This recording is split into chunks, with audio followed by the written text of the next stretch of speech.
Hello and welcome to let's ask. आज Indian sports के लिए एक बहुत ही दुखद दिन है। एक ऐसा लेजेंडरी मार्क्समैन जिसने पूरे देश को ओलंपिक ग्लोरी का रास्ता दिखाया, वो आज हमें छोड़कर चला गया। Jaspal Rana, the gold medalist, the master strategist और वो रेवोल्यूशनरी कोच जिन्होंने इंडिया के सबसे बेहतरीन शूटिंग स्टार्स को तराशा। पूरा देश आज शोक में है। उत्तराखंड का एक छोटा सा लड़का कैसे इंडियन शूटिंग का गोल्डन बॉय बना और अचानक आज ऐसे क्या हुआ कि उनकी जान चली गई। चलिए देखते हैं इस ट्रू स्पोर्टिंग आइकन की इनक्रेडिबल लाइफ, उनकी अचीवमेंट्स और उनके फाइनल मोमेंट्स की पूरी कहानी।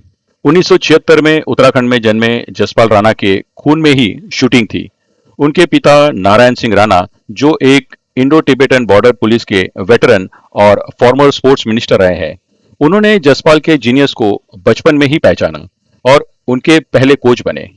सिर्फ 12 साल की उम्र में जसपाल ने नेशनल चैंपियनशिप के अपने डेब्यू में ही सिल्वर मेडल जीतकर सबको हैरान कर दिया। लेकिन रियल धमाका हुआ 1994 में इटली मिलान में चल रहे 46वें वर्ल्ड शूटिंग चैंपियनशिप के जूनियर सेक्शन में टीनेज जसपाल ने वर्ल्ड रिकॉर्ड बना डाला। इसके बाद तो उन्होंने रुकना सीखा ही नहीं। वे कॉमनवेल्थ गेम्स के हिस्ट्री के सबसे सक्सेसफुल एथलीट में से एक बने, जहां उन्होंने 15 मेडल जीते, जिसमें से 9 गोल्ड मेडल थे। और कौन भूल सकता है 2006 का वो दोहा एशियन गेम्स, जब सबको लगा कि जसपाल राणा का प्राइम खत्म हो चुका है। तभी 30 साल की उम्र में राणा साहब ने 25 metre centre fire pistol events में 590 पॉइंट्स का फ्लॉलेस स्कोर करके वर्ल्ड रिकॉर्ड की बराबरी की और 3 गोल्ड मेडल्स इंडिया के झोली में डाल दिए। उनके इस एक्स्ट्राऑर्डिनरी गेम के लिए गवर्नमेंट ऑफ इंडिया ने उन्हें सिर्फ 18 साल की उम्र में अर्जुन अवार्ड और 1997 में पद्मश्री से नवाजा। लेकिन जसपाल राणा का देश के लिए कंट्रीब्यूशन सिर्फ उनकी अपनी शूटिंग तक सीमित नहीं था। उनकी एज अ कोच जो सेकेंड इनिंग थी, वो शायद और भी ज्यादा लेजेंडरी थी। 2012 में जूनियर नेशनल पिस्टल कोच का पद संभालने के बाद राणा ने इंडिया के शूटिंग इकोसिस्टम को पूरी तरह बदल दिया। वे सिर्फ एक कोच नहीं, बल्कि एक स्ट्रिक्ट टास्क मास्टर थे जो डिसिप्लिन पर सबसे ज्यादा जोर देते थे। वे ट्रेनिंग के दौरान एथलीट्स पर वैसा ही साइकोलॉजिकल प्रेशर क्रिएट करते जैसा ओलंपिक फाइनल्स में होता है। उन्होंने सौरभ चौधरी, अनीश पनवाल और चिंकी यादव जैसे सुपरस्टार को ग्रूम किया। लेकिन उनका सबसे बड़ा मास्टर क्लास दिखा 2024 में, जब पेरिस ओलंपिक में मनु बाकर पर बहुत ज्यादा प्रेशर था। तब उनके पीछे ढाल बनकर खड़े रहे जसपाल राणा।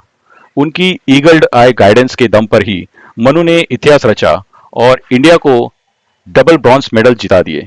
चैंपियंस बनाने की इसी एलिट एबिलिटी को देखते हुए national rifle association of India ने उन्हें 2025 के शुरुआत में 25 मीटर पिस्टल डिसिप्लिन का हाई परफॉर्मेंस कोच नियुक्त किया था। उन्हें 2020 में द्रोणाचार्य अवार्ड से भी सम्मानित किया गया था। वे हाल ही में इंडियन टीम के साथ म्यूनिक जर्मनी गए थे ISSF वर्ल्ड कप के लिए, जहां इंडियन टीम ने 4 मेडल जीते। ट्रेजेडी तब हुई जब वे म्यूनिक से न्यू दिल्ली के लिए रिटर्न फ्लाइट्स में थे।